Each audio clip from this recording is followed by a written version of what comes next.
Everyone and welcome. आज आपको हम एक ऐसे अपने स्टूडेंट से मिलवाने वाले हैं कि कहते हैं ना कि जब एक टीचर, एक शिक्षक जो होता है उसका सीना बहुत गर्व से चौड़ा हो जाता है जब आप पूरे साल किसी को पढ़ाएं और पढ़ाने के बाद जब वो बच्चा रिजल्ट लेके आए तो एक बहुत अच्छा फीलिंग होती है हम दोनों के लिए। तो चाहे मैम हो चाहे मैं हूं, और बच्चों का एक पेरेंट की तरह जब हम एक नर्चरिंग करते हैं उसके बाद जब हमारे को एक ऐसा रिजल्ट निकल के आता है तो आज वैसा ही फील हम दोनों भी यहाँ पे कर रहे हैं। क्यों मैम? एग्जैक्टली सबसे पहले सलोनी पूरे अड्डा टीम की तरफ से आप लोग को बहुत बहुत कॉन्ग्रेचुलेशन। जो आपने रैंक लेके आए हो, इससे हम लोगों का जो एक प्राउड मोमेंट अपने आप हम लोग के एक्सप्रेशन में देख सकते हैं कि हम लोग कितने खुश हैं। यहाँ पे जिन जिन बच्चों का सिलेक्शन हुआ है, बहुत बच्चों के मैसेजेस आए सर कि मैम हमारा सिलेक्शन हो गया, थैंक यू सो मच, लेकिन हम सर उनको बुला नहीं सकते।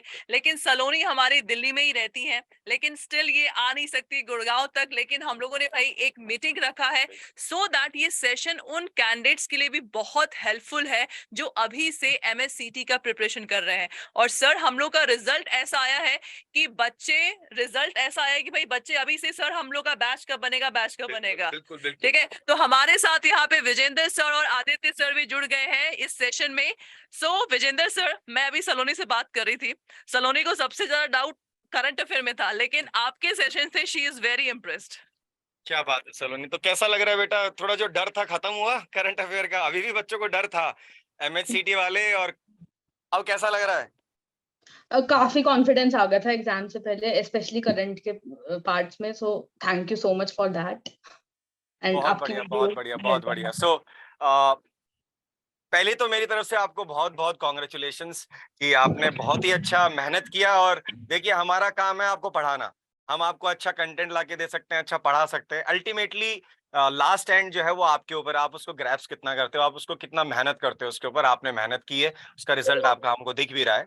एंड तो यहाँ सलोनी मैं आपसे एक क्वेश्चन पूछना चाहूंगा कि क्योंकि अब आप पेपर दे चुके हो, आपने पेपर को देख लिया है, समझ लिया है कि किस तरीके का पेपर आपका रहा है, तो मेरा पहला क्वेश्चन आपसे ये रहेगा कि आपने लॉ में जाने का पहले तो कैसे सोचा, और प्लस जब आपने सोचा कि मुझे ये एग्जाम देना है तो इसकी प्रिपरेशन आपने कैसे स्टार्ट करी? ये दो सवाल है, तो एक जवाब दीजिए।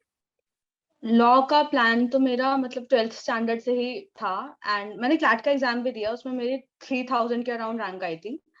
बट मुझे सेटिस्फैक्शन नहीं था कि मुझे अच्छा कॉलेज मिल रहा है उसमें। So that's why I went for BA honours and political science में मैंने किया फ्रॉम डीयू। उसके बाद अब मैंने मतलब 1 साल से तो मैं प्रिपेयर कर रही हूँ काफी सीरियसली लॉ के लिए एंड एमएचसेट के लिए। एंड आपका चैनल मैंने एक्चुअली काफी लेट डिस्कवर किया। एंड फिर भी आपके चैनल ने काफी डीप इम्पैक्ट लाया है इसमें, क्योंकि मैराथन वाले जो क्वेश्चंस थे ना, उसमें से काफी सारे आ गए एग्जाम में। एंड वो एग्जाम मेरे लिए इजी हो गया जिसमें मेरे 80 मार्क्स के अराउंड बन रहे थे। एंड मेरे 100 प्लस जाने लग गए मॉक टेस्ट में, एंड 120 आया अब फाइनल एग्जाम में। बहुत बढ़िया, बहुत बढ़िया। ये तो अगर आप भी वो कहते हैं ना कि अगर थोड़ी लेट भी हो जाए, देर से आए लेकिन दुरुस्त आए, वही बात हमारे सलोनी के साथ हुई है कि उन्होंने बोल रही है कि लेट डिस्कवर किया, लेकिन जब लेट डिस्कवर करने के बाद वो रेगुलर रही उस चैनल पर और वहां के वो क्वेश्चन बता रही हैं खुद ही की मैराथन में जो जो क्वेश्चन करवाए वो आया। और ये तो हम हमेशा ही अपने चैनल पे आपने सुना ही होगा, हम बोलते हैं कि जो पढ़ाया वो आ गया, और उसके बेसिस पे आज देखिए आज वो 120 की रैंक पे लेके बैठी हैं। मैम, आपका कोई सवाल जो आप एग्जैक्टली सलोनी, मैं सबसे पहले ये पूछना चाहूंगी कि अड्डा में जैसे मैराथन आपने देखा, तो मैराथन में सपोज आपका कोई सब्जेक्ट वीक रहा होगा कि इस सब्जेक्ट में मुझे नहीं आता है तो मुझे भाई इस चैनल पे आना बहुत जरूरी है, तो आपका क्या सब्जेक्ट वीक था, क्या सब्जेक्ट स्ट्रांग था, और आपने कैसे सारे सब्जेक्ट में बैलेंस किया? मेरी कॉन्स्टिट्यूशन काफी स्ट्रांग जा रही थी, उसके बिसाइड सब सब्जेक्ट ना सब पार जा रहे थे, स्पेशली करंट तो काफी लो जा रहा था। सो करंट के लिए मैंने वीडियो सर्च करना शुरू किया and I came across your channel. Vijendra sir की वीडियोस देखी मैंने, एंड देन आदित्य सर की वीडियोस देखी फॉर कॉन्स्टिट्यूशन। तो मैंने उनकी वीडियो से एंड आपकी वीडियो से लीगल सेक्शन पूरा रिवाइज किया। एंड लॉजिकल रीजनिंग भी आपके चैनल से मैंने मैराथन के मेथड से ही खत्म की, क्योंकि वो लास्ट मिनट पे की मैंने काफी ज्यादा। तो सलोनी एक बारी आप मुझे फिर से बताओ कि मैंने शायद सही सुना है, आप बोल रहे हो कि मेरा कॉन्स्टिट्यूशन में काफी मुझे मेहनत करनी पड़ी, तो क्या ऐसा सही था? कॉन्स्टिट्यूशन में मतलब मैंने पढ़ा बहुत था, बट वो डायरेक्शन कम था मेरे पास थोड़ा, तो मुझे उसका जल्दी जल्दी जो रिवीजन करना था ना, तो वो आपके चैनल से हेल्प हो गया मुझे। क्या Okay. बात है, और बहुत मैंने सुना है करंट अफेयर तुम्हें वीक लग रहा था, फिर तुमने सर का वीडियोस देखा। यस यस यस, वो तो चलो, मतलब लाइफ सेवर था। देखिए बहुत सर, बढ़िया, बहुत बढ़िया, thank you so much. That's great. हमारी कोशिश यही होती है बेटा कि जब भी हम लोग पढ़ाएं तो हम कंटेंट वही लेकर आए जो एग्जाम ओरिएंटेड हो। बाकी कंटेंट तो आपको पता है करंट में बहुत कुछ होता है, लेकिन जो आपके लिए इंपॉर्टेंट है, जो एग्जाम के लिए इंपॉर्टेंट है, उतनी तक आपकी पढ़ाई को थोड़ा सा अगर हम स्टिक रखें, तो वही हमने ट्राई की। कॉन्स्टिट्यूशन में आप कह रहे हो कि समस्या थी, तो उसके भी सेवर आपके सामने खड़े हैं। तो ये भी आए कुछ ऐसा ही कंटेंट लेके जो टॉप 500 के नाम से लिख दिया और वो टॉप 500 ही रहा। हमने टॉप 500 लिखा तो टॉप 500 ही होना चाहिए। तो आई विश कि आपको काफी अड्डा ने हेल्प की, और इसी तरीके से हम कोशिश यही करते रहेंगे कि और भी जो बच्चे हैं उन सबको इसी तरीके से रेगुलर हेल्प करते रहें। सलोनी, फर्स्ट ऑफ ऑल बहुत बहुत बधाइयाँ आपको। आपसे ये जानना चाहेंगे कि like you had been preparing for this examination, but हमेशा ऐसा होता है कि पूरे एग्जाम के दौरान वो मोटिवेशन नहीं रह पाता है, लाइक पूरे साल, जैसा कि आपने बताया you had been preparing for a whole year. तो Yes. क्या आप बच्चों को सलाह देना चाहोगे? Like there are lot of students जो कि आपको देख रहे हैं और जरूर प्रेरित होना चाहेंगे आपसे, तो क्या सलाह होगी कि साल भर क्या वो चीज होनी चाहिए जो आपका डेली रूटीन होना चाहिए? Question number 1। And question number 2 कि लीगल के लिए स्पेसिफिकली, बिकॉज मैं और निकिता मैम यहाँ पे खड़े हुए हैं, तो लीगल के लिए स्पेसिफिकली क्या स्ट्रेटेजी होनी चाहिए आफ्टर जो आपने पूरा के पूरे स्टडी ड्यूरेशन के दौरान चीजें आजमाई हैं? रूटीन की तो मैं बात करूंगी कि 1 घंटा भी दिन का पढ़ोगे, बट वो सही डायरेक्शन में पढ़ोगे और प्रिसाइज मटेरियल के साथ पढ़ोगे, तो वो बहुत आगे जाएगा आपके लिए। और वो 2 महीने में भी आप कवर कर सकते हो, वही चीज आप 1 साल में भी कवर कर सकते हो, ऐसा है। Exactly. बस मटेरियल करेक्ट होना चाहिए आपके पास। तो एंड सर के लिए आप ये Sorry, कह रहे हो, what was लेकिन करंट में आप कुछ और कह रहे होगे। करंट में आप ये कहोगे कि कंसिस्टेंसी चाहिए, शुरुआत से लगे रहो, लास्ट के अंदर नहीं हो पाएगा।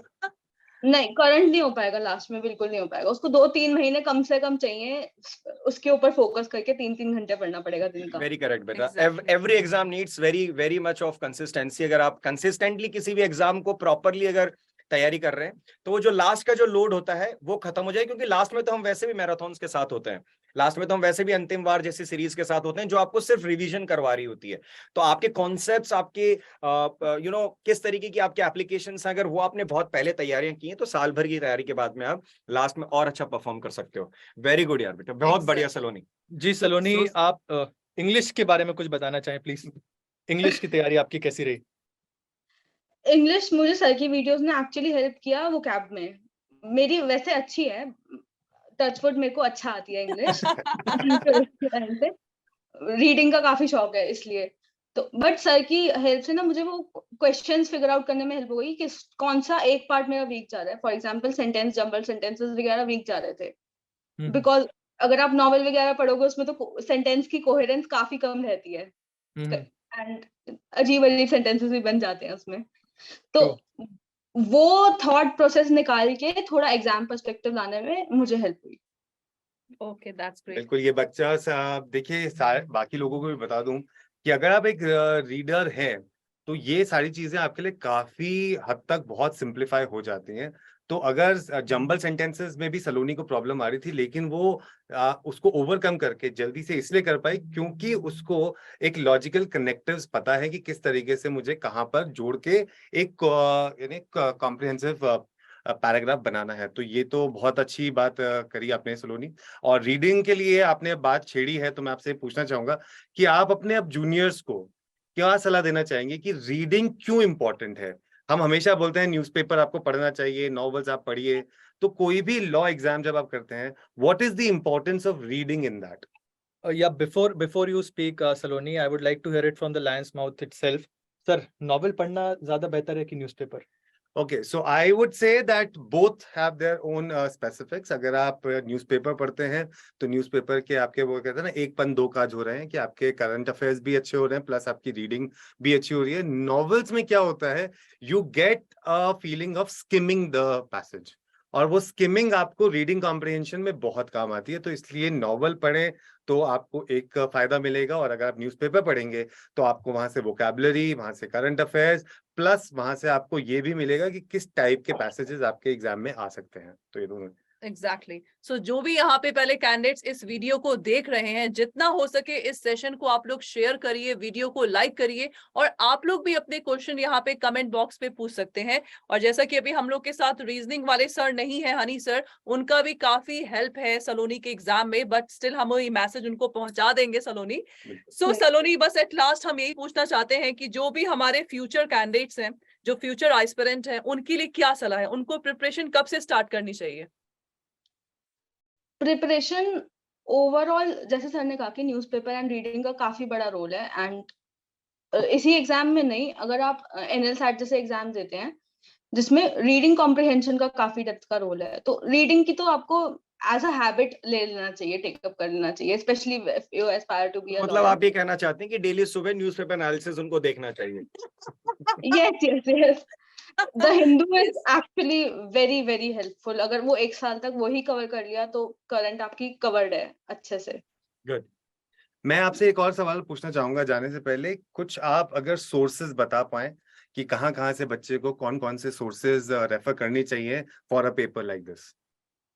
आपका चैनल काफी हेल्पफुल था, एंड इसके बिसाइड्स आरएस अग्रवाल मैंने की थी लॉजिकल रीजनिंग के लिए, so that was helpful for me. And English मैंने नॉवेल से की थी, तो मैं उसका क्या सोचूं। चलिए बहुत बढ़िया। तो उन्होंने आपको एक वन स्टॉप सोल्यूशन बच्चों दे ही दिया है। सबसे पहला जवाब जो उन्होंने दिया कि ये चैनल को फॉलो करिए आप, तो बिल्कुल वो करेंगे। Sir if you talk about English, आप एक बुक रिकमेंड करना चाहेंगे प्लीज? तो अगर आप नॉवल पढ़ना चाहते हैं और आपने बिल्कुल अभी कहीं आपका कोई सारोकार नहीं है रीडिंग से, तो आप शुरुआत कर सकते हैं कि आप पढ़ें, हार्डी बॉयज से आप कर सकते हैं, निकोलस स्पार्क आप पढ़ सकते हैं। आप चाहें तो फिर थोड़ा सा ऊपर बढ़े तो अनीता देसाई, किरण देसाई, खुशवंत सिंह आप पढ़ सकते हैं। और ऊपर थोड़ा सा जाएंगे तो आप फिर सलमान रुश्दी पे चले जाइए।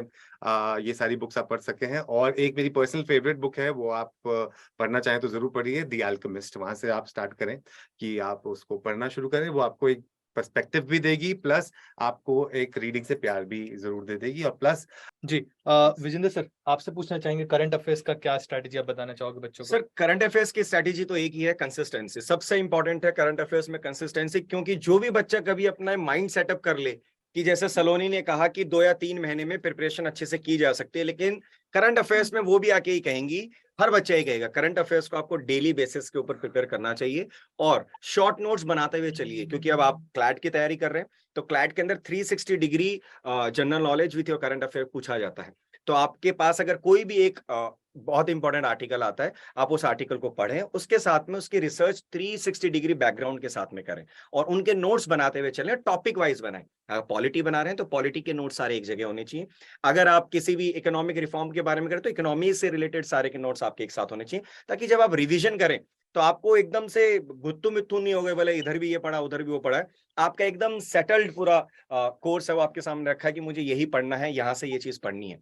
तो मेरे हिसाब से for current affairs consistency is important and second important, sir भी कह के गए, मैं कभी भी न्यूज़पेपर प्रेफरेंस कभी नहीं देता। आपका मन करे वो न्यूज़पेपर पढ़िए, इंपॉर्टेंट इज कि आप न्यूज़पेपर डेली पढ़िए। अगर आप डेली न्यूज़पेपर पढ़ते हैं, ये हैबिट आपने डाल ली, मुझे लगता है जिस दिन आपकी मतलब एंड सांसें चल रही हो, हॉस्पिटलाइज भी हो गए हो, बूढ़े हो जाओ 85-90 साल की उम्र, तब भी कोशिश ये करना कि आप वहां पे एक न्यूज़पेपर जरूर मंगाएं कि मैं न्यूज़पेपर पढ़ के ही जाऊंगा। तो न्यूज़पेपर की आदत ऐसी होनी चाहिए, आप बड़े सक्सेसफुल हो जाए तब भी न्यूज़पेपर डेली पढ़ें, वो आपको काफी रिफ्रेश करता है और काफी इंपॉर्टेंट चीजें हैं जो देश दुनिया के बारे में आपको बताता है। तो that is really important. Sir ने यहाँ पे एक पॉइंट बहुत अच्छा हाईलाइट किया है, एंड ही सेइंग कि आप डेट वाइज नोट्स मत बनाइएगा करंट अफेयर्स के, क्योंकि क्या होता है कुछ टॉपिक्स ऐसे होते हैं जो डेली डेवलपमेंट उस पे आ रहे होते हैं, जजमेंट्स उस पे आ रहे होते हैं। तो आप टॉपिक वाइज बनाइए, जो भी जजमेंट आगे आपको देखने को मिलता है उसको उसी पर्टिकुलर टॉपिक में नीचे आप ऐड कर लीजिए। इससे जो है कोहेरेंस आ जाएगा और आपका जो स्ट्रैटेजी तैयारी करने की होगी वो एक सही डायरेक्शन में होगी। Thank you so much sir. तो अब हमारे पास निकिता मैम है। Ma'am, what would you like to suggest aspirants? यहाँ पे जो भी कैंडिडेट्स इस सेशन को देख रहे हैं, अगर लीगल की बात की जाए तो MSCT 3 ईयर में लीगल करंट अफेयर इसका वेटेज इक्वल होता है। मैथ्स तो बिल्कुल आता नहीं है आप लोग का, तो बचे 4 सब्जेक्ट। तो चारों सब्जेक्ट का अगर आप लोग अभी से प्लानिंग करके आप लोग प्रिपरेशन करते हैं और आपका टारगेट है कि नेक्स्ट ईयर मुझे जीएलसी ही चाहिए, तो इसका एक अच्छा खासा स्टडी प्लान अभी से पेस्ट कर लीजिए। आपको किस सब्जेक्ट में कौन सा सब्जेक्ट आप लोग का वीक है उस पे फोकस करिए। और लीगल की बात रही तो भाई लीगल में अगर आप लोग अड्डा 24/7 का यूट्यूब सेशन देखेंगे तो वो भी आप लोगों के लिए बहुत सफिशिएंट है। और एग्जाम से पहले जो हम लोग मैराथन कराते हैं वो आप लोगों का एक बोलते हैं ना एक निचोड़ है जो कि हम लोग हर सब्जेक्ट का एग्जाम से पहले कराते हैं। तो लीगल में the YouTube session, the paid batch, mock paper, e books, अगर आप यहाँ का भी रेफर करेंगे तो आप लोग का सिलेक्शन डन है। जी थैंक सर, तो सर। जैसे मैम ने तो बता ही दिया, अब आपने बहुत बड़ा एस्पेक्ट ले रखा था कॉन्स्टिट्यूशन, Constitution. पॉलिटी, ये इतना भारी शब्द है कि यहाँ से क्वेश्चन बहुत ज्यादा है। तो आप भी सर कुछ सजेस्ट करना चाहेंगे कि क्या किया जाए, क्या स्ट्रेटेजी रहे इसमें? जी, तो बेसिकली जब बात आती है कॉन्स्टिट्यूशन की, मैं हमेशा कहता हूँ पहले ये आइडेंटिफाई करना चाहिए कि पिछले साल के पेपर्स में किस लेवल तक के क्वेश्चन जो है पूछे जा रहे हैं। कुछ ही टॉपिक्स होते हैं, for example fundamental right, DPSP, president, parliament, इनसे ही सवाल हमेशा घुमा फिरा के पूछा जाता है। So what I suggest is कि सबसे पहले आप अगर डायरेक्ट उठा सकते हो उससे अच्छा कुछ नहीं हो सकता, लेकिन अगर वो नहीं भी है तो कोई भी एक स्टैंडर्ड बुक उठा लीजिए, चाहे आप एबी भारद्वाज लीजिए या कोई भी बुक, आप उसको रेफर कर सकते हैं। बट एज जैसा कि मैम ने आपको बताया बहुत ज्यादा स्कैटर्ड हो जाता है और एक्सरसाइज बहुत ज्यादा टीडियस होती है, इसीलिए आप अड्डा 24/7 या किसी भी अच्छे इंस्टीट्यूट जो भी आप प्रेफर करते हैं उनका स्टडी मटेरियल अच्छा वाला जो रिसर्च होता है उसको उठाइए और उसमें दिए गए जितने भी सब्जेक्ट मैटर है उसको बहुत अच्छे से कवर करिए topic wise. That is the key. It is not just कि सिलेबस कंप्लीट करना है, बट आपको वो टॉपिक बनना चाहिए। फॉर एग्जांपल अगर प्रेसिडेंट है तो प्रेसिडेंट का अपॉइंटमेंट कैसे होता है, कौन करता है, कोलिजियम सिस्टम क्या होता है, ये सब चीजें आपको पता होनी चाहिए कि अगर कोलिजियम है तो प्रेसिडेंट क्या कोलिजियम का कहना उनको मानना जरूरी है या नहीं है, एंजैक सिस्टम क्या था, ये सब चीजें जो न्यूज में है प्लस जो स्टैटिक है इनको आप पकड़ बना के चले, and I am pretty much sure कि आपका जो सिलेक्शन है वो जरूर होगा। मैम सो सलोनी, आप एट लास्ट में क्या कहना चाहते हैं हमारे फ्यूचर एस्पिरेंट को? आई would say that it is never too late to start. जल्दी करो एंड सही सोर्स से पढ़ना शुरू करो, वो सोर्स जो आपके जो एग्जाम है उसके लिए केटर करता है। ये नहीं कि आप ऐसे सोर्स पढ़ रहे हैं जो यूपीएससी के लिए पढ़ा रहे हैं एंड उस लेवल की पढ़ाई करके आप इस एग्जाम को देने जा रहे हैं, वो बहुत डेप्थ में हो जाएगा। सो प्रिसाइज सोर्स से कम मटेरियल पढ़ो लेकिन अच्छे से पढ़ के जाओ। बहुत बढ़िया। Thank you so much. जी, यहाँ पे सलोनी ने एक बहुत अच्छी बात को हाईलाइट किया है, आपके सोर्सेज बड़े कंसाइज होने चाहिए। एंड चूंकि अभी आप ऐसे दौर पे हो जहां इंटरनेट पे बहुत इंफॉर्मेशन है, तो आपको ये पता होना चाहिए कि आपके एग्जाम के लिए क्या चीज इंपॉर्टेंट है। इसके लिए सही दिशा और साथ ही साथ सही दशा, ये दोनों चीजें होना अनिवार्य है। और सलोनी ने अभी कहा कि इट इज नेवर लेट, आप जब चाहे तब तैयारी शुरू कर सकते हैं, but what I suggest is the earlier you start the wiser you get. तो इसलिए सही समय रहते हुए आप शुरू कर दे ताकि आखिरी में आपको ज्यादा जो है बोझ नहीं लगेगा पढ़ाई का। जी, with this I would like to call upon ma'am, final words ma'am. So जो भी यहाँ पे कैंडिडेट से देखिए, हम लोगों का हर महीने कोई ना कोई जो भी आप लोग का एग्जाम होता है उसका पेड बैच बनता ही है। तो अगर आपको लगता है कि हमारे पास इतने सारे रिसोर्स है मैम, ऑनलाइन मटेरियल है, हम लोग क्या रेफर करें, तो आप लोगों के सामने यहाँ पे हम लोगों के बैचेस बने हैं। विजेंद्र सर, मैं चाहती हूँ कि आप बैचेस को दिखा सकते हैं। जैसे अभी हम लोग का टारगेट है क्लैट का, बिकॉज क्लैट का एग्जाम दिसंबर में है। तो दिसंबर में जो भी बच्चे क्लैट का प्रिपरेशन कर रहे हैं, तो जिस तरह सलोनी ने MSCT में फतेह हासिल की है, तो आप लोग भी क्लैट के दिसंबर सेशन में आप लोग फतेह हासिल कर सकते हैं इस बैच को परचेज करके। तो आपके सामने ये लॉ एंट्रेंस पे क्लिक करना है क्लैट पे। आप लोगों का 29 मई से ये आप लोग का बैच ऑलरेडी शुरू है। जो क्लासेस मिस हो गई हैं आप लोग उन क्लासेस को रिकॉर्डेड वे में सुन सकते हैं। घर बैठे आप लोग डिटेल में यहाँ पे पढ़ाई कर सकते हैं। इस बैच में आप लोगों का ऑनलाइन लाइव क्लासेस है, टेस्ट सीरीज है, ई बुक्स है, हर एक चीज आप लोगों का अवेलेबल है। और आप लोगों को अच्छा खासा कूपन कोड भी दिया है जिससे आप लोग का डिस्काउंट मैक्सिमम होता है। तो डिस्काउंट के लिए आप लोग बाय नाउ पे जाके कूपन कोड यूज कर सकते हैं यहाँ पे किसी भी टीचर का, जैसे Y738 या Y391P। जैसे ही करेंगे आप लोग का 80% का डिस्काउंट अभी चल रहा है, अच्छा खासा आप लोग का डिस्काउंट है। इस बैच को लीजिए और अपना सिलेक्शन यहाँ पे पाइए। सो सलोनी, अगेन बेटा थैंक यू सो मच, और आपके पेरेंट्स को भी बहुत बहुत congratulation. Thank you so much ma'am. And बेटा एक बार जीएलसी पहुंच के एक बार अपना सेल्फी वीडियो जरूर अपलोड करिएगा, दिखाइएगा, वहां से इतने बड़े बड़े चीफ जस्टिस निकले हैं, बहुत जल्दी सलोनी भी वहीं से पास आउट होकर निकलने वाली है। Wish you very great luck and you do very well in your future being a lawyer, being a judge, being anybody in the law fraternity. I give you a very good luck to you. Thank you so much. Have a great day, bye bye, take care.